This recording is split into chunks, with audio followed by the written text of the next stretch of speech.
Hello friend, स्वागत है आपका मेरे यूट्यूब चैनल पे एक पल का जीना बाय श्री। मैं आपको सुना रही हूँ कहानी अनसुलझी पहेली डाकनी भाग 5। आपको कुछ दिन पहले भाग 4 सुनाया था। ये उसके आगे का भाग है, जो कि आपको अगर ये कहानी पसंद आती है तो please like share and subscribe करें। एंड जो मेरे चैनल पे नए विजिट करें उनसे एक हम्बल रिक्वेस्ट है कि कहानी को एंजॉय करें एंड अपने चैनल को सपोर्ट एंड सब्सक्राइब करें। तो चलिए कहानी शुरू होती है। जेम्स को अलविदा कहकर वो बूढ़ा आदमी किशोर को अपनी लाल आंखें दिखाकर वापस चला गया। उसे कुछ भी समझ नहीं आ रहा था। आदित्य ने बूढ़े के जाने के बाद अपने भाई किशोर के कान में बुदबुदाते हुए कहा, अपने पैर की अंगुलियों को देखो भाई। आदित्य ने इतना कहते ही किशोर अपने दोस्त जेम्स से नज़रें बचाते हुए अपनी उंगलियों को देखने लगा। तभी उसे एहसास हुआ वाकई उसकी उंगलियों के बीच की चमड़ी नमी के कारण रगड़ गई थी, परंतु उनमें दर्द नहीं हो रहा था। जेम्स को लगा जैसे किशोर और आदित्य उससे कुछ छुपाने की कोशिश कर रहे थे। तभी जेम्स का मन विचलित हुआ और वो झोपड़ी में जाकर अपने रिसर्च पेपर को खोजने लगा। वो एकदम अकेला था। किशोर और आदित्य झोपड़ी के बाहर खड़े थे। तभी उसके हाथ में एक रिसर्च पेपर लगा, जिसमें उसे अगले 15 दिनों के भीतर सुंदरवन के सुंदरी वृक्ष पर गई रिसर्च को पूरा करके जमा करना था। सुंदरी वृक्ष के बारे में उन्हें काफ़ी कुछ मालूम था, परंतु उसकी रिसर्च पूरी नहीं हुई थी। सुंदरी वृक्ष के और भी रहस्य थे जिनको जेम्स जानना चाहता था। वह मन ही मन सोच लेने लगा, 1 से भले 2, 2 से भले 3। तब उसने किशोर को आवाज़ मारी, किशोर, ओ किशोर, मैं तैयार हूँ चलने के लिए। किशोर आदित्य के साथ बाहर बैठा था। किशोर और आदित्य के कानों में जब जेम्स की आवाज़ गई तो उन्होंने भीतर प्रवेश किया। धीरे धीरे चारों तरफ सूर्य के प्रकाश की गर्मी कम होने लगी और चारों तरफ हल्का हल्का अंधकार छाने लगा। धन्यवाद जेम्स, किशोर ने कहा। जेम्स, बस 15 दिन के लिए मैं तुम्हारे साथ हूँ, उसके बाद लौट आऊँगा। किशोर, हाँ, हमें भी तुम्हारे साथ वापस आना है।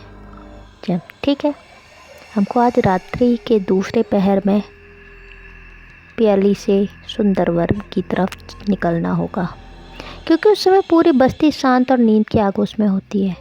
हमें इसी मौके का फ़ायदा उठाकर आगे बढ़ना होगा। किशोर, आज ही? जेम्स, हाँ, आज ही। हमें अपने साथ कुछ ज़रूरत के सामान ले जाना है, जिसमें माचिस, रस्सी, धारदार हथियार और मुखौटा है। ये सब मेरे पास पहले से मौजूद है। बाकी सब कुछ जंगल से मिल जाएगा। रात में रहने को पेड़, खाने को जंगली कंदमूल और पीने को नदी का पानी उपलब्ध है। किशोर, ठीक है, इसलिए ही मैं तुम्हें लेने आया ताकि इस विशाल सुंदर वन में हमारा कोई मार्गदर्शक हो। आदित्य, किशोर और जेम्स सोने की तैयारी करने लगे। कुछ देर में अपनी सुंदर वन की यात्रा का सामान बांधकर वो सो गए। जेम्स ने अपने साथ एक छोटा मानचित्र रख लिया ताकि दिशाओं का ज्ञान बना रहे।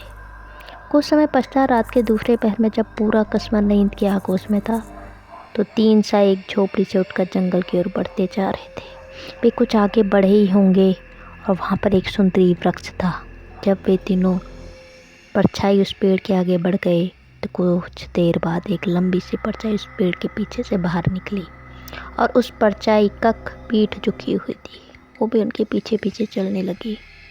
परंतु 3 परछाइयाँ इस बात से बिल्कुल अनजान लगातार आगे बढ़ती जा रही थी।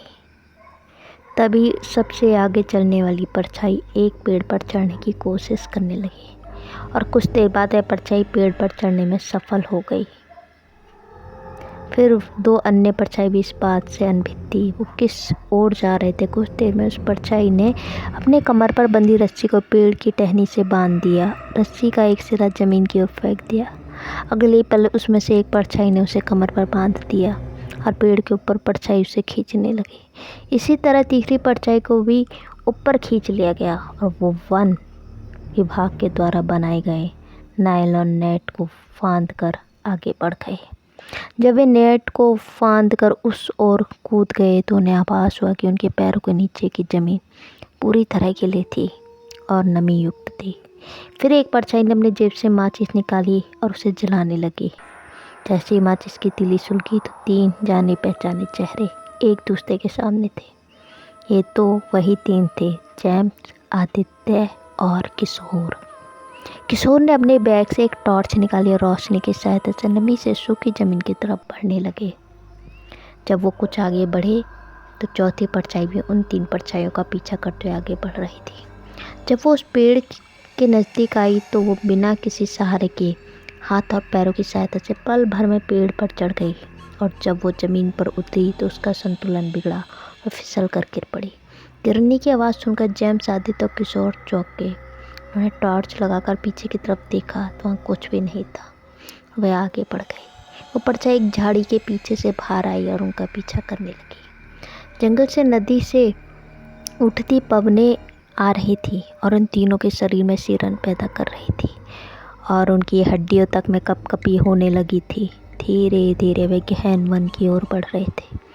जब वे चलते चलते थक गए तो एक पेड़ के नीचे जाकर आराम करने लगे। उन्होंने आसपास पड़ी लकड़ियों को झुककर आग जलाई और तीनों पेड़ के सहारे बैठ गए। कुछ देर में तीनों की आंखें भारी होने लगी और वो घोर नींद की आगोश में पहुंच गए। अब तक वो प्याली को काफ़ी पीछे छोड़ चुके थे, इसलिए उन्हें किसी चीज़ की चिंता नहीं थी।